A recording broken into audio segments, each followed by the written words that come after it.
So hello everyone, স্বাগত সবাইকে এডুহাব Bangla official YouTube চ্যানেলে। এই যে ভিডিওটা, এটা তোমাদের জন্য খুবই ইনফরমেটিভ ভিডিও হতে চলেছে আজকে। তো অনেকেই জানো যে সামনে আর থেকে কিছুদিন পর কিন্তু আমাদের WBSSC গ্রুপ সিডির ইন্টারভিউ কিন্তু হতে চলেছে, ঠিক আছে? এবং সবার মনে একটা ভয় রয়েছে বা একটা ধারণা থাকে যে এই যে ইন্টারভিউগুলো যেগুলো হয় সরকারি চাকরির, সেই ইন্টারভিউগুলো স্যার কেমন হয়, কি কি প্রশ্ন জিজ্ঞেস করতে পারে, কি ড্রেস পরে আমাদেরকে যাওয়া উচিত। তো এই সব কিছু নিয়ে আজকের ভিডিওতে আমরা আলোচনা করব এবং নিজের লাইফের ইন্টারভিউ এক্সপিরিয়েন্সের সাথে তোমাদের সাথে এই জিনিসগুলোকে শেয়ার করব, ঠিক আছে? তাহলে প্রথম জিনিস চলে আসা যাক যে ইন্টারভিউ জিনিসটা হয়টা কি, ঠিক আছে? তো আমি যদি তোমাকে বলি যে ইন্টারভিউ মানে কি, যে আমি কতদূর পড়াশোনা করলাম বা আমার নলেজ কত সেটার জন্য ইন্টারভিউ, ইন্টারভিউ কিন্তু না। ইন্টারভিউর মানে হচ্ছে সে কিন্তু তোমার নলেজ টেস্ট করে না। তুমি ব্যক্তিটা কেমন, তুমি ব্যক্তিটা কেমন এবং তুমি যে কাজের জন্য যাচ্ছ সেই কাজের জন্য বা সেই জব প্রোফাইলের জন্য সুটেবল কি না, সেটাকে জাজ করার জন্যই বা সেটাকে দেখার জন্য কিন্তু ইন্টারভিউ নেওয়া হয়, সেটাকে দেখার জন্য কিন্তু ইন্টারভিউ নেওয়া হয়। ভালো করে বুঝতে পেরেছো? তাহলে এই জিনিসটা কিন্তু নিজের মাইন্ডে কোনোদিনও রাখবে না যে স্যার আমাকে 5টা কোশ্চেন জিজ্ঞেস করেছিল, আমি 5টার মধ্যে মাত্র একটা অ্যান্সার দিতে পেরেছি, তাহলে আমি কি ইন্টারভিউতে ফেল করে গেলাম? না কিন্তু। অনেকে এমনও যারা 5টাতে 5টা অ্যান্সার দেওয়ার পরও সে ইন্টারভিউ ক্লিয়ার করতে পারেনি, কিন্তু অনেকে এমনও আছে যারা 5টার মধ্যে 2টো অ্যান্সার দিয়েছে কিন্তু ইন্টারভিউ ক্লিয়ার করে গেছে। বিকজ সে কি মাথায় রাখবে যে তোমার নলেজ টেস্ট করার জন্য তুমি অলরেডি কিন্তু একটা পরীক্ষা, লেখা পরীক্ষা দিয়ে দিয়েছো। ইন্টারভিউর কাজ হচ্ছে তুমি সেই জব প্রোফাইলের জন্য অ্যাজ এ ক্যান্ডিডেট সে তোমাকে দেখতে চায়, সুটেবল কি না সেটার জন্যই হচ্ছে ইন্টারভিউ। এবার জেনারেলি ইন্টারভিউর ক্ষেত্রে কিছু ফর্মাল কোশ্চেন জিজ্ঞেস করা থাকে। ফর্মাল কোশ্চেন বলছে কি, tell me about yourself, বা তোমাকে যদি বলে থাকো ইন্ট্রোডিউস ইয়োর সেলফ, তুমি নিজেকে ইন্ট্রোডিউস করো, ঠিক আছে? এবার ইন্ট্রোডিউস মানে কি, যে তোমার নাম কি, তোমার নাম কি, তুমি কোন স্কুল থেকে পড়াশোনা করেছো, তোমার ফ্যামিলি ব্যাকগ্রাউন্ড কি, তোমার এডুকেশনাল কোয়ালিফিকেশান কি আছে, তুমি এর আগে কোথাও জব করতে কিনা তার ব্যাপারে, সেখানকার কোনো এক্সপিরিয়েন্স, সেখানে কত বছরের এক্সপিরিয়েন্স, কি প্রোফাইলে জব করেছো, সেই টাইপের কোশ্চেন জিজ্ঞেস করতে পারে। তাহলে এটা কি হয়ে গেল তোমার ফার্স্ট টাইপের কোশ্চেন। যখনই তোমরা ইন্টারভিউ রুমে যাবে, যখনই তোমাদের ইন্টারভিউ হবে, প্রথম জিনিস যেটা তোমাকে জিজ্ঞেস করবে সেটা হচ্ছে tell me about yourself বা ইন্ট্রোডিউস ইয়োর সেলফ। তাহলে মাথায় রাখবে এই যে ইন্ট্রোডাকশন যে স্পিচ তুমি তোমার রেডি করবে, সব যে কোনো ব্যক্তি যেটা ইন্টারভিউ দিতে যায় তার একটা ইন্ট্রোডাকশন স্পিচ রেডি করে, ঠিক আছে? সেটা তোমরা তোমাদের খাতাতে নিজের মতন করে লিখবে, আর কারোর থেকে কিন্তু কপি করবে না। আমি আবারও বারবার বলছি, গুগলে গিয়ে সার্চ করলাম যে ইন্ট্রোডাকশন স্পিচ, সেটাকে কপি করলাম, গড়বড় করে মুখস্থ করে চলে গেলাম, তা কিন্তু ভাই হবে না, তা কিন্তু চলে না। কারণ যারা মাথায় রাখবে, যারা ইন্টারভিউ তোমার নেবে, তারা বহু যুগ যুগ ধরে তারা ইন্টারভিউ নিচ্ছে, এবং তাদের কাছে তুমি যদি কোনো কিছু মুখস্থ করে বলতে চাও এবং কোনো কিছু ভুল কথা বলো, ঠিক আছে, তাহলে কিন্তু তারা সম্পূর্ণ তোমাকে ধরে নেবে এবং তোমার যে মানে যে তোমার এক্সপিরিয়েন্সটা তারা একটা নেগেটিভ সেন্সে নেবে। ধরো আমি বললাম যে আমি ধরো আমি বললাম আমি ম্যাথে দুর্ধর্ষ, বিশাল ম্যাথের, ঠিক আছে, কিন্তু আমাকে যদি সিম্পল একটা মাল্টিপ্লিকেশন করতে দেয় আমি করতে পারবো না, তার মানে কি আমি মিথ্যে কথা বললাম? আমি যে কথাটা বলছি যে I am very good at mathematics, কিন্তু আমি যদি 2 লাইন অঙ্ক না করতে পারি, তাহলে সেটা কি, সেটা মিথ্যে কথা বলা হয়ে গেল। তো সেরকমই তোমরা যখন তোমাদের ইন্ট্রোডাকশন স্পিচটা রেডি করবে, তখন মাথায় রাখবে যে আমি কিন্তু কোনো রকম মিথ্যে বা ভুলভাল কথা বলবো না, যেইটুকুনি জানি সেইটুকুনি বলবো। আর একটা জিনিস মাথায় রাখবে, তোমাদের যে ইন্টারভিউ জেনারেলি হয় হচ্ছে 10 মিনিটের, জেনারেলি হয় হচ্ছে 10 মিনিটের। তো এমন ইন্ট্রোডাকশন স্পিচটা রেডি করো না যে যাতে সেটা করতেই তোমার 15 মিনিট চলে যায়, একদমই না। তাহলে এটা হয়তো অনেকে ভাবতে পারে স্যার তাহলে এমন কি যে আমি প্রথমে একটা ইন্ট্রোডাকশন আমাকে জিজ্ঞেস করবে? জেনারেলি যে কোনো ইন্টারভিউয়ে প্রথমে ইন্ট্রোডাকশন জিজ্ঞেস করতে পারে, বাট এমনও হতে পারে ডাইরেক্টলি তুমি ওখানে গেলে তোমাকে ডাইরেক্টলি কোশ্চেন জিজ্ঞেস করতে শুরু করলো। তো এটা কিন্তু সম্পূর্ণ নির্ভর করে যারা তোমার ইন্টারভিউ নেবে বা ইন্টারভিউ প্যানেলের উপর নির্ভর করে যে তারা তোমার সাথে কীরকম টাইপের প্রশ্ন জিজ্ঞেস করবে। আচ্ছা, এর আগে অনেকে ধারণা হচ্ছে স্যার আপনি কি কি পরীক্ষার ইন্টারভিউ দিয়েছেন, আপনার কি অভিজ্ঞতা আছে? আমি একটু তোমাদের বলে দিই আমি এখন অবধি কিসের কিসের ইন্টারভিউ দিয়েছি। জেনারেলি আমি সেন্ট্রাল গভর্নমেন্ট এক্সাম, যেমন ব্যাংকিং এক্সামের ক্ষেত্রে আমি এখন অবধি যার ইন্টারভিউ দিয়েছি that is IBPS pure interview দিয়েছি, এসবিআই এর পিও ইন্টারভিউ দিয়েছি এবং আইবিপিএস এর এসওর ইন্টারভিউ দিয়েছি। তো মোরাললেস আমি কিন্তু এখন অবধি এইগুলো ইন্টারভিউ দিয়েছি এবং এর অনেক কটা এক্সামে প্রতি বছর হয়। তো সেই ক্ষেত্রে আমার কিন্তু একটা ভালো ইন্টারভিউ এক্সপিরিয়েন্স আছে যে ওখানে ঠিক কিভাবে তোমাকে ডিল করতে হয়। তাহলে প্রথম জিনিস আমরা কি ডিসকাশন করলাম? প্রথম জিনিস যেটা আমরা ডিসকাশন করলাম দ্যাট ইজ যে আমাকে একটা ইন্ট্রোডাকশন স্পিচ নিজের বানাতে হবে। তুমি বাংলাতে বানাও, ইংলিশে বানাও, যে ল্যাঙ্গুয়েজে তুমি কমফোর্টেবল সেই ল্যাঙ্গুয়েজে তুমি কিন্তু সেটাকে রেডি করবে, ঠিক আছে। দ্বিতীয় জিনিস কি হয়ে গেল, দ্বিতীয় জিনিস হচ্ছে একটা প্রশ্নতে যেখানে তোমাকে ফাঁসাবে সেটা হচ্ছে হোয়াট ইজ ইয়োর স্ট্রেংথ আর উইকনেসেস। তোমার স্ট্রেংথ এবং তোমার উইকনেস কি আছে, তোমার স্ট্রেংথ এবং তোমার উইকনেস কি আছে। এবার দেখো, স্ট্রেংথটা তো আমরা বলে দিই, স্ট্রেংথটা তো আমরা খুব বলি, ঠিক আছে, যে আমি খুব হার্ড ওয়ার্কিং, আমি খুব ফ্রেন্ডলি, আমি ওয়ার্কোহলিক, অনেক কিছু গল্প তুমি দাও, ঠিক আছে, এমনও গল্প তুমি দাও যেটা তুমি অ্যাকচুয়ালি নয়। বাট ঠিক আছে, বাট ফেসে যাবে তুমি কোথায়, উইকনেসের ক্ষেত্রে। তার মানে কি, তোমার মধ্যে কি দুর্বলতা রয়েছে, তোমার মধ্যে কি দুর্বলতা রয়েছে। যখন এই উইকনেসটা বলবে, খুব এমন একটা উইকনেস বলবে যে উইকনেসের কারণে তোমার জবের ক্ষেত্রে কিন্তু সেটা হ্যাম্পার না করে। ধরো তুমি বললে উইকনেসের ক্ষেত্রে আমি সকালে ঘুম থেকে উঠতে পারি না, ধরো তুমি বললে আমি সকালে ঘুম থেকে উঠতে পারি না, তাহলে সেটা কি তোমার জব প্রোফাইলের জন্য সুটেবল? ভালো, ভালো না। ধরো তুমি বললে যে আমার লোককে দিয়ে ধরো তুমি বললে যে আমার কারোর অর্ডার শুনতে ভালো লাগে না, তাহলে তুমি কি এই জব প্রোফাইলে কাজ করতে পারবে? পারবে না। এবার ধরো তুমি এমন একটা ভুলভাল উইকনেস বললে যে আমার বিরিয়ানি খেতে খুব ভালো লাগে, যেটার ক্ষেত্রে আমার এডিকশন হচ্ছে, তো সেটা তারা বোঝে যেটা ফালতু কথা বলছে। তার মানে যখন তুমি তোমার স্ট্রেংথের পয়েন্টটা লিখছো, এমন কিছু উইকনেসটা বলবে, মেনশন করবে যে যেটাতে তোমার জব প্রোফাইলকে এফেক্ট না করে। এবার আটটা পয়েন্ট বলে দিই। সাপোজ আমি বললাম যে আমার, লেটস সে আমি এটা বলছি যে আমাকে যদি জিজ্ঞেস করলে যে আমার উইকনেস কি আছে, ঠিক আছে, ধরো আমি বললাম আমার উইকনেস হচ্ছে যে আমার কোনো জিনিস, ধরো আমি বললাম আমার উইকনেস হচ্ছে যে আমি একটু মানে সবার সাথে মিলিয়ে কাজ করতে আমার অসুবিধা হয়। কিন্তু যখন তুমি এই উইকনেসটা বললে, এর সাথে সাথেও বলবে বাট আমি এটার ওপর কিন্তু কাজ করছি যাতে আমি এই যে আমার যে উইকনেসটাকে স্ট্রেংথের মধ্যে কনভার্ট করতে পারি। তাহলে তুমি যখন এই যে কথাটা ছাড়লে, আমি কি বললাম, একটা উইকনেস বললে, উইকনেস বলার পর তোমায় বলবে যে আমি আমার এই উইকনেসের উপর কাজ করছি এবং আমি মেক শিওর করে দেবো যে আমার যে উইকনেসটা রয়েছে বা দুর্বলতা রয়েছে সেটা আমার স্ট্রেংথ হিসাবে কাজ করে। তো এই যে স্টেটমেন্ট আমি তোমাকে লাস্টে বললাম, এটা কিন্তু দুর্ধর্ষ কাজ দেয়, এটা কিন্তু দুর্ধর্ষ কাজ দেয়, ঠিক আছে। থার্ড পয়েন্টে আসি, খুবই গুরুত্বপূর্ণ যে জিনিসটা সেটা হচ্ছে গ্রুপ সি এবং গ্রুপ ডির ক্ষেত্রে যখন তোমরা ইন্টারভিউতে যাবে তার জব প্রোফাইল কি। জব প্রোফাইল মানে হচ্ছে অ্যাকচুয়ালি তোমরা ওখানে কি কাজটা করবে গিয়ে। ধরো তোমার যদি জয়েনিং হয়ে যায়, জয়েনিং হওয়ার পর এক্স্যাক্টলি তুমি কি কি কাজ ওখানে করবে তার বিষয়ে কিন্তু তোমাকে জানতে হবে। এমন না তুমি ঘুম থেকে উঠে নাচতে নাচতে চলে গেলে ইন্টারভিউ দিতে, তোমায় কিন্তু দেখে বার করে দেবে, তোমার কিন্তু সিলেকশন আউট হয়ে যাবে। তার মানে কি, তুমি এক্স্যাক্টলি ঠিক কি প্রোফাইলে তুমি কাজ করতে চলেছো সেটা কিন্তু তোমাকে ভালো করে বুঝতে হবে, ভালো করে জানতে, ভালো করে পড়াশোনা করতে হবে যে কি কাজ আছে, কিরকম কিরকম স্ট্রাকচার, হায়ারার্কি কি আছে, স্যালারি স্ট্রাকচার কি আছে, কিভাবে কাজ হয়, কি করে ফাংশনিং করে আমি কাজগুলো করি, ঠিক আছে। তো নানান নানান জিনিস কিন্তু এই জব প্রোফাইলে তোমাকে জানতে হবে, যেটার থেকে প্রশ্ন জিজ্ঞেস করে থাকে, ঠিক আছে।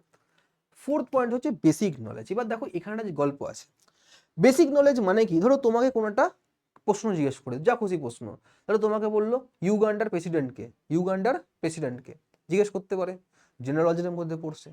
এবার সাপোজ করো তোমার মনে নেই বা মুখস্থ নেই, তুমি তখন কি বলবে, সরি স্যার আমি জানি না, sorry sir I don't know, ঠিক আছে, sorry sir I don't know. গল্প দেবে না, ওকে, গল্প দেবে না, ঠিক আছে, আমি বারবার বলছি, কোনো রকম গল্প দেওয়ার চেষ্টা করো, তারা কিন্তু তোমার চট করে ধরে নেবে। তুমি যে কোনো কিছু অ্যান্সার, তুমি ধরো পাঁচটা তোমাকে জিজ্ঞেস করো, তার মধ্যে তুমি যদি না জানো তুমি বলবে স্যার আই ডোন্ট নো, মানে আমি জানি না স্যার, ঠিক আছে। কিন্তু সেটাকে হাসি মুখে বলবে, ওই গোমড়া মুখ করে থাকলে কিন্তু হবে না। তুমি যখন যাচ্ছ সেখানে সবসময় মাথা রাখবে, তুমি যখন ইন্টারভিউ দিয়ে যাচ্ছ, তোমার যে ফার্স্ট অ্যাপিয়ারেন্স, তোমার যেটা হবে ফার্স্ট অ্যাপিয়ারেন্স, ফার্স্ট অ্যাপিয়ারেন্স, এই ফার্স্ট অ্যাপিয়ারেন্স কিন্তু মারাত্মক ইম্পর্টেন্ট, ঠিক আছে। ফার্স্ট অ্যাপিয়ারেন্স কিন্তু মারাত্মক ইম্পর্টেন্ট। গ্রুমিং এর ব্যাপারটা আমি একটু পরে বলছি, ঠিক আছে। তার মানে কি, তুমি যখনই তাদের সামনে গিয়ে বসছো, তুমি কিন্তু মুখে একটা হাসি রাখবে, ওই গোমড়া মুখ করে টেনশনে হাত পা কাঁপছে তা করলে কিন্তু ভাই চলবে না, খুব পাতি কথা। তো দেখো তুমি কিভাবে যাবে, তুমি যাবে হাসি মুখে বলবে, যেটা যেটা অ্যান্সার দিতে পারবে সেটা বলবে, যেটা পারবে না সেটাকে সরি স্যার আমি জানি না, সরি স্যার আমি জানি না, এটা কিন্তু বলতে শেখো। ভাববে না কিন্তু ইন্টারভিউটা খারাপ, মানে এটা কিন্তু একদমই না। তুমি যেটা জানো, আর ওই অনেকে গল্প দেওয়ার চেষ্টা করে, গল্প দেওয়ার কিন্তু কোনো চেষ্টাই করো না, ঠিক আছে। এটা বুঝতে পেরেছো। এবার যখন তোমার ইন্টারভিউ চলছে, যখন তোমার ইন্টারভিউ চলবে বা চলছে তোমার ইন্টারভিউ, তখন তোমাকে কিছু কোশ্চেন করবে, যে কোশ্চেনটা তারাও জানে যে তুমি জানো না। এমন কিছু কোশ্চেন করতে পারে যে কোশ্চেনগুলো তারা খুব ভালো করেই জানে যে তুমি কিন্তু আর জবাব বা অ্যান্সার দিতে পারবে না। তাহলে সেই ক্ষেত্রে কি, সেই ক্ষেত্রে তোমার চেষ্টা কি করবে, তোমাকে প্যানিক করানোর চেষ্টা করবে, তোমাকে প্রেসার দেওয়ার চেষ্টা করবে। তো আর একটা খুব গুরুত্বপূর্ণ জিনিস বা ইম্পর্টেন্ট জিনিস তারা দেখে, যেটাকে বলা হয় প্রেসার হ্যান্ডলিং। কি বলা হয়? Pressure handling. যে তুমি প্রেসারকে কি করে হ্যান্ডেল করছো, ঠিক আছে? না পারছো না, হাসি মুখে না বা সরি বলে দেবে, ঠিক আছে? এই জিনিসটাকে তারা চেক করবে। এবং এটা চেক করার জন্য আরেকটা জিনিস করে, সেটাকে বলা হয় সিচুয়েশন বেসড কোশ্চেন। সেটাকে বলা হয় situation based question. Let's example, তোমাকে বললো যে তুমি তো গ্র্যাজুয়েশন করেছো ফিজিক্সে অনার্স, সরি গ্র্যাজুয়েশন করেছো ফিজিক্স বা কেমিস্ট্রি নিয়ে বা ম্যাথস নিয়ে গ্র্যাজুয়েশন করেছো। তো তুমি ম্যাথস নিয়ে গ্র্যাজুয়েশন করার পর তুমি গ্রুপ সি চাকরি বা গ্রুপ ডি চাকরির জন্য অ্যাপ্লাই কেন করছো? এবার এটা একটা সিচুয়েশন বেসড কোশ্চেন। এই টাইপের ক্ষেত্রে, কোশ্চেনের ক্ষেত্রে সেটা যা খুশি আসতে হবে। তো আগের থেকে প্রিপারেশন নিয়ে গিয়ে কিন্তু লাভ নেই। তো তোমাকে ওই পয়েন্ট অফ টাইমে মাথা ঠান্ডা করে এমন একটা অ্যান্সার দিতে হবে, যেই অ্যান্সারটা একটা নিউট্রাল অ্যান্সার হবে, এবং যেই অ্যান্সার থেকে তারা ইমপ্রেস হবে। বুঝতে পেরেছো কি কি বললাম? এরকম টাইপের সিচুয়েশন বেস কোশ্চেনগুলো তোমাদের জিজ্ঞেস করবে, ঠিক আছে, ডাইরেক্টলি। তাহলে প্রথম ওই পয়েন্ট কি বললাম, তোমার ইন্ট্রোডাকশনটা খুব সলিড রাখবে। ইন্ট্রোডাকশনটা কি হবে, খুব ভালো করে প্র্যাকটিস করবে। দ্বিতীয় জিনিস কি, জব প্রোফাইল, কোন কাজের জন্য যাচ্ছ সেটা। থার্ড বললাম তোমার যে ফার্স্ট অ্যাপিয়ারেন্সটা ঠিকঠাক রাখবে, ওটা নিয়ে আমি পরে আসছি গ্রুমিং সেশন নিয়ে। প্রেশার হ্যান্ডলিং কোশ্চেন এমন করবে যে তুমি জবাব দিতে পারবে না। দেখবো অনেকে জবাব দিতে না পেরে টেনশনে তোমার ঘাম টাম বেরোতে শুরু করে দেয়, টেনশনে মাথা করে চক্কর করেই পড়ে গেল। তা কিন্তু নয়। দেখো একটা কথা মাথায় রাখবে, দুটো অপশন হবে ইন্টারভিউ দুটো অপশন হবে। আইদার তুমি সিলেক্ট হবে, না তো সিলেক্ট হবে না। এর বাইরে কোনো তলটিটিট নেই, এর বাইরেই কোনো আরো রেজাল্ট আছে? আর তো ভাই কোনো রেজাল্ট নেই। আইদার তুমি চাকরিটা পাবে, তাছাড়া তুমি চাকরিটা পাবে না। তাহলে এর বাইরে তো কিছু নেই, ভেবে কোনো লাভ নেই, টেনশন নিয়ে আমার লাভ নেই, যেটা হয় সেটা হবেই। তাহলে আমি যেইটুকুনি করবো না কেন সেইটুকুনি তো আমি নিজের 100% দেবো, যেইটুকুনি করবো সেটাতে আমি নিজের 100% দেবো। বুঝতে পেরেছো? আরেকটা যেটা বললাম, যে যাই প্রশ্ন করুক না কেন কোনো রকম গল্প দেওয়ার চেষ্টা করবে না। যেটা জানো বলবে, যেটা জানো না সেটাকে সরি বলে চলে আসবে, জানি না আমি বলে চলে আসবে।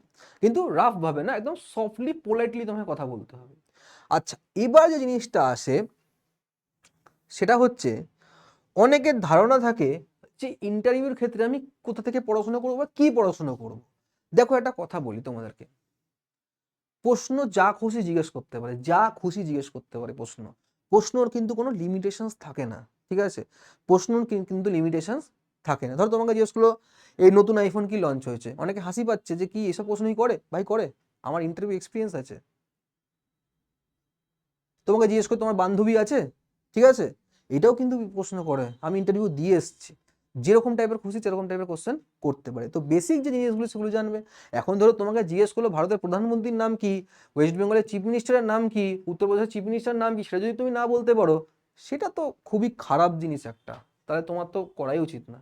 তো বেসিক যেগুলো রয়েছে সেগুলো তোমাকে জানতেই হবে। এছাড়া খুব বেশি টেনশন নিও না বা খুব বেশি পড়ার চক্করে যেও না, বিকজ তুমিও জানো না কি প্রশ্ন করবে, আর কেউ বলতে পারে না যে অ্যাকচুয়ালি এক্স্যাক্টলি কি প্রশ্ন আসবে থিওরিটিক্যাল নলেজ থেকে। আচ্ছা, এবার আসা যে গ্রুমিং, খুব ইম্পর্টেন্ট জিনিস যেটাকে আমরা বলে থাকি গ্রুমিং, ঠিক আছে? এই ভিডিওতে আমি তোমাদের জন্য যারা ছেলেরা রয়েছে ছেলেদের ক্ষেত্রে আমি গ্রুমিংটা বলবো, ঠিক আছে? গ্রুমিং, স্যার গ্রুমিং মানে কি? গ্রুমিং মানে হচ্ছে, দেখো এই ধরো আমি এখন যেভাবে রয়েছি, মাথায় লাল টুপি, এখানে দাড়ি, ঠিক আছে, আর এখানে একটা লাল গেঞ্জি পরে রয়েছি, আমি যদি এইভাবে ইন্টারভিউ দিতে যাই না, আমাকে দেখেই ভাগিয়ে দেবে। কিন্তু আমি যখন ইন্টারভিউ দিতে গেছিলাম, যখন আমি নিজে ইন্টারভিউ দিতে গেছিলাম, তখন একদম ভদ্রভাবে চুল কাট করে গেছিলাম, চুলটা কেটেছিলাম, ক্লিন শেভ রেখেছিলাম, সম্পূর্ণভাবে ক্লিন শেভ রেখেছিলাম।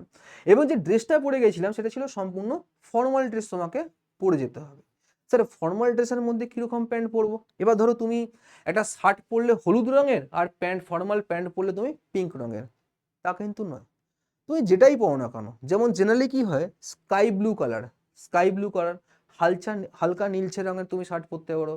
একদম খুব সাদা রঙের শার্ট পরো না, হালকা নীলচে কালারে পরলে, হোয়াইটের মধ্যে কোনো কম্বিনেশনের মধ্যে পরলে, ঠিক আছে? তার মানে কি, যে শার্টটা পরবে সেই শার্টটার চেষ্টা করবে যে একদম ফর্মাল শার্ট পরার। যদি তুমি কিনতে না পারো, বন্ধুর কাছ থেকে নিয়ে নেবে বা কাউর থেকে ধার নিয়ে নেবে, কোনো অসুবিধা নেই। তো সেই ক্ষেত্রে থেকে যে শার্টটা পরবে, শার্ট বা প্যান্ট মানে কি, শার্ট ওর যে প্যান্টটা পরবে সেই প্যান্টটা কিন্তু ফর্মাল হওয়া চাই। তার মানে আর যে কালার কম্বিনেশনটা কিন্তু ম্যাটার করে, তুমি যেটা পরে যাচ্ছ। ধরো শার্ট পরছো তুমি অরেঞ্জ আর প্যান্ট পরছো তুমি কমলা রঙের, সরি প্যান্ট প্যান্ট পরে যাচ্ছ সাপোজ তুমি অন্যটা কোনো কালারের, তা কিন্তু হবে না। মোটামুটি ঠিকঠাক একটা সভ্য ভদ্র যাতে দেখতে লাগে সেটা যাবে। দ্বিতীয় জিনিস কি, তোমার দাড়ি গোপ একদম কামিয়ে যাবে, স্পষ্ট ক্লিন শেপ রাখা চাই। চুল নর্মাল সুন্দরভাবে চিরুনি দিয়ে আঁচড়ে যাবে চুলটাও, বুঝতে পেরেছো? হাতে যদি ঘড়ি পরতে চাও ঘড়ি পরতে পারো, ঠিক আছে? আবার হাতে এখানে ওই যে মোটা মোটা মোটা ব্রেসলেট ফ্রেসলেট ওইসব পরতে যাও না, ঠিক আছে? অনেকে স্টাইলিশের ক্ষেত্রে পরে ওইসব পরতে যাও না। হ্যাঁ, ঠাকুরে যদি কোনো কিছু থাকে সে দ্যাট ইজ অ্যালাউড, সেখানে কেউ কিন্তু কোনো কিছু প্রশ্ন করে না। বাট এখানে তুমি একটা মোটা ওই ব্রেসলেট পরে চলে গেলে তা কিন্তু হবে না, যেটা দেখতে খারাপ লাগে, ঠিক আছে? এবং কি ফর্মাল শার্ট, ফর্মাল প্যান্ট, তুমি একটা বেল্ট পরো, ঠিক আছে? বেল্ট পরবে একটা কোমরে। এবং কি জুতো যেটা রাখবে সেটাও কিন্তু ফর্মাল জুতো, চটি ফটি পরে কিন্তু আবার চলে যাও না, ঠিক আছে? চটি পরে কিন্তু ইন্টারভিউ দিতে চলে যেও না, ঠিক আছে? তো এগুলো ছিল কি বেসিক, মানে মাথায় রাখবে তুমি যখন সেই দরজার মধ্যে এন্টার করছো না, তখন তোমার যে অ্যাপিয়ারেন্সটা, এবার অনেকে ভাবতে পারে আমি স্যার বিশাল মোটা, আমাকে সেই ভাল লাগবে না ফর্মালে, ওই মোটা ওইসব কিছু কিন্তু দেখে না, ঠিক আছে? মেন দেখে তোমার পার্সোনালিটি, মেন দেখে কি তোমার পার্সোনালিটি, তুমি ব্যক্তিত্বটা ঠিক কেমন, এবং সেটা কিন্তু ওরা ঠিক 10 মিনিটে জাজ করতে পারে, ঠিক আছে? আরেকটা জিনিস কি হয় যেটা আমি সবসময় তোমাদেরকে বলে থাকি, যে জিনিসটা হচ্ছে তুমি বাড়িতে খুব ভালোভাবে প্রিপারেশন করলে, আয়নার সামনে খুব ভালোভাবে প্রিপারেশন করলে, বাট যখনই তুমি ওই ইন্টারভিউ প্যানেল, মানে তোমার সামনে যখন 3জন অচেনা ব্যক্তি বসে থাকবে তোমাকে প্রশ্ন করবে না, তুমি কিন্তু নার্ভাস হয়ে যাবে, এটা গ্যারেন্টি। তুমি কিন্তু নার্ভাস হয়ে যাবে, বুঝতে পেরেছো? তো এই ক্ষেত্রে কি এই যে ইন্টারভিউ প্র্যাকটিসটা কিন্তু খুব তোমাদের জন্য হেল্পফুল, খুব দরকারি ইন্টারভিউ প্র্যাকটিস। এবং দ্বিতীয় জিনিস হচ্ছে যে কীরকম টাইপের প্রশ্নতে কিভাবে আমি অ্যান্সার দেবো, আমার যে অ্যান্সারগুলো হবে তার পেছনে কারণ হচ্ছে, ধরো তুমি কোনো একটা এমন অ্যান্সার দিলে, ইন্ট্রোডাকশনই কোনো একটা এমন একটা অ্যান্সার দিলে, সেই অ্যান্সার দিয়ে কিন্তু সে ক্রস কোশ্চেন করবে। আর জিনিস হচ্ছে ক্রস কোশ্চেন, আরেকটা জিনিস হয় যেটাকে বলা হয় ক্রস কোশ্চেন। সাপোজ তুমি কোনো একটা জিনিস বললে, ঠিক আছে, কথায় ফ্লোতে তুমি বলে ফেললে, ফ্লোতে বলার চক্করে কি হবে, তুমি অনেক সময় কি হয়, তুমি কোনো একটা পয়েন্ট বলে দিলে সেই পয়েন্টটাকে ওরা ধরবে, এবং সেই পয়েন্ট ধরে কিন্তু সে বারবার ওখানে ক্রস কোশ্চেন করা শুরু করবে, তখন তুমি কিন্তু টেনশনে পড়ে যাবে যদি তোমার নলেজ না থাকে। এই ক্ষেত্রে মাথায় রাখবে, যেই কথাগুলো তুমি বলছো, যেই কথা, এক একটা ওয়ার্ড যেটা তুমি বলবে সেগুলোর জন্য খুব ইম্পর্টেন্ট হয়, এবং সেই ওয়ার্ডগুলোর ব্যাকিং নিয়ে হতে, ধরো তুমি কোনো একটা এমন ইংলিশে শব্দ বলে দিলে, বা এমন করে বাংলার ওয়ার্ড বলে দিলে, সেটা দিয়ে তোমায় কিন্তু প্রশ্ন জিজ্ঞেস করতে পারে। এই জন্য যখনই তুমি যাই বলো না কেন সেটা কিন্তু খুব গুরুত্বপূর্ণ এবং এক্সট্রিমলি ইম্পর্টেন্টভাবে কিন্তু সেটাকে ফলো আপ রাখবে, প্র্যাকটিস রাখবে ইন্টারভিউ ক্ষেত্রে। আর যতই তুমি আয়নার সামনে করো না কেন, যতক্ষণ তুমি রিয়েলিটি করতে পারছো তুমি কিন্তু পারবে না, ওখানে কি নার্ভাস হয়ে যাবে। তো যেটা আমরা করছি সেটা বলার, সেটা হচ্ছে কি, আমি জাস্ট তোমাদের দেখিয়ে দিই, দ্যাট ইজ যে আমাদের ডাব্লিউবি গ্রুপ সি গ্রুপ ডির জন্য একটা সিলেকশন ব্যাচ এনেছি। কি কি পাচ্ছ এই ব্যাচের মধ্যে একটু তোমাদের বলে দিচ্ছি। প্রথম দিন হচ্ছে লাইভ অ্যান্ড রেকর্ডেড ক্লাস পেয়ে যাবে, যেটা আমরা গুগল মিটের মাধ্যমে করাবো। 20 এপ্রিলের পর থেকে তোমাদের ক্লাস স্টার্ট হবে। Situation based interview related question, সবথেকে গুরুত্বপূর্ণ, যেখানে ফেসে যায় লোকে, যে তোমাকে একটা সিচুয়েশন বলে দেবে, তুমি যদি এই জায়গায় হই তখন কি করতে, এইটা হ্যান্ডেল করা বা এই টাইপের কোশ্চেনকে অ্যান্সার দেওয়া খুব কিন্তু ডিফিকাল্ট। থার্ড হচ্ছে body language and personality development classes, মানে কি পার্সোনালিটি তোমায় বিল্ড আপ করতে হয়, বডি ল্যাঙ্গুয়েজ রাখতে হবে, ঠিক আছে? ড্রেস হ্যাপিনেস কি হবে তোমার, কিভাবে তুমি গ্রুমিং রাখবে, নিজেকে স্পষ্ট রাখবে। এরকম যদি আমি দাড়ি গোঁফ নিয়ে যাই আমায় কিন্তু নেবে বার করে দেবে, এটা খারাপ ইমপ্রেশন দেখায়। আমায় ক্লিন শেপ রাখতে হবে, দেখে একটা ভদ্র সভ্য লাগা উচিত আমাকে। তারপর হচ্ছে অফলাইন মক ইন্টারভিউ সেশন, যেটা যারা যারা আমাদের এই ব্যাচের জন্য এনরোল করছো তাদের যেটা পাবে সেটা হচ্ছে অফলাইন মক টেস্ট দেওয়ার সুযোগ। অফলাইন মক টেস্ট তোমরা আমাদের এই এডুহাব বাংলার যে অফিসিয়াল মানে অফিস, আমাদের এই বেলঘড়ি অফিস মানে এইখানে এসে তুমি অরিজিনালি আমরা ইন্টারভিউ অ্যারেঞ্জ করবো, অরিজিনালি লোক আনবো যারা অলরেডি এক্সাম দিয়েছে, বা বিভিন্ন বড় বড় ব্যক্তিদেরকে নিয়ে আসবো যারা তোমার ইন্টারভিউ নেবে। সেটা বেলঘড়ি এবং বনগা দুটো দিয়ে আমরা অ্যারেঞ্জ করার চেষ্টা করব। দ্বিতীয় হচ্ছে special notes for every zone, all topics cover, এবং আমরা কিছু নোটসও দেবো, যে নোটসের মধ্যে থাকবে যে কীরকম কীরকম অ্যান্সার বা কীরকম কিছু কন্টেন্ট তোমরা বলতে পারো, জিজ্ঞেস করতে। এছাড়াও আমরা সবসময় তোমাদের ডেমো ক্লাস কিন্তু করাতেই থাকবো, তোমাদের গাইডেন্স নেবো, যে গুগল মিটের মধ্যে চলো তুমি তোমাকে ইন্ট্রোডিউস করে দেখাও, তোমার স্ট্রেংথ কি, উইকনেস কি, তো এই গাইডেন্স কিন্তু কন্টিনিউয়াসলি থাকবে। তো এই ব্যাচটার প্রাইস আমরা রেখেছি মাত্র 249 রুপিস। তো যারা যারা ইন্টারেস্টেড তারা কিন্তু আমাকে যোগাযোগ করতে পারো, ঠিক আছে? ফ্রি নোটস পাওয়ার জন্য এই যে নাম্বারটা দেখতে পাচ্ছ, আমি একটু স্ক্রিনটা বড় করে দিচ্ছি, ঠিক আছে? এই যে নাম্বারটা দেখো, 6290593827, 62, দেখে নাও 6290593827, এই নম্বরে হোয়াটসঅ্যাপ করতে পারো এবং আমাদের হোয়াটসঅ্যাপ গ্রুপে জয়েন হতে পারো। বাকি ডিটেলস ওখানে আমরা তোমাদের জানিয়ে দেওয়া হবে, ঠিক আছে? তো খুবই গুরুত্বপূর্ণ জিনিস, খুবই ইম্পর্টেন্ট জিনিস আজকে শেখালাম। এটা ছিল জাস্ট একটা বিগিনিং, জাস্ট এটা চুনোপুটি জিনিস একটা ইন্টারভিউর ক্ষেত্রে। তো এই ক্ষেত্রে মেন হচ্ছে কি, মেন হচ্ছে তুমি যখন লাইভ মক দেবে, যখন তুমি লাইভ মক টেস্ট দেবে, তখন হচ্ছে মেন খেলা। তার আগে বাকি জিনিসগুলো কিন্তু আমাকে রেডি করতে হবে। আজকে গিয়ে তুমি যদি নিজে আয়নার সামনে গিয়ে দাঁড়াও, এখন ধরো তুমি একটা ভিডিওটা দেখছো, ভিডিও দেখার পর নিজে আয়নার সামনে দাও, তুমি নিজের ব্যাপারে বলো যে ইন্ট্রোডিউস ইউরসেলফ, নিজের ব্যাপারে ইন্ট্রোডিউস করো, তুমি দেখবে ওখানে তুমি আটকে আছো। কারণ ওটা প্র্যাকটিস করতে হয়, দীর্ঘদিন ইন্টারভিউ দিতে হয়, তারপরেই তোমার মধ্যে সেই স্মার্টনেসটা আসবে। খুব দরকার হচ্ছে স্মার্টনেস। এবং একটা কথা আছে ইংলিশ, যেটাকে বলা হয় স্ট্রিট স্মার্টনেস। স্ট্রিট স্মার্টনেস মানে হচ্ছে তোমাকে একটু বুদ্ধি খাটিয়ে কথাবার্তা বলতে হবে এবং খুব নিজেকে না বেশি, ওই অনেকে আছে, অনেকে নিজেকে বিশাল বড় দেখিয়ে দেয়, তা কিন্তু করো না। সভ্য ভদ্র থাকো, তোমার সিলেকশন হবে। খুব বেশি নিজেকে বড়ও দেখাবে না, আর মিথ্যে কিছু এটা নিজেকে দেখাতে যাবে না। চলো আজকের জন্য এইটুকুনি। আই হোপ ভিডিওটা ভালো লেগেছে। যদি ভালো লেগেছে লাইক শেয়ার কমেন্ট করতে পারো, আর যদি এরকম আরো ভিডিও হচ্ছে আমাকে নিশ্চয়ই কিন্তু কমেন্টে জানাতে পারো। Tata, bye bye.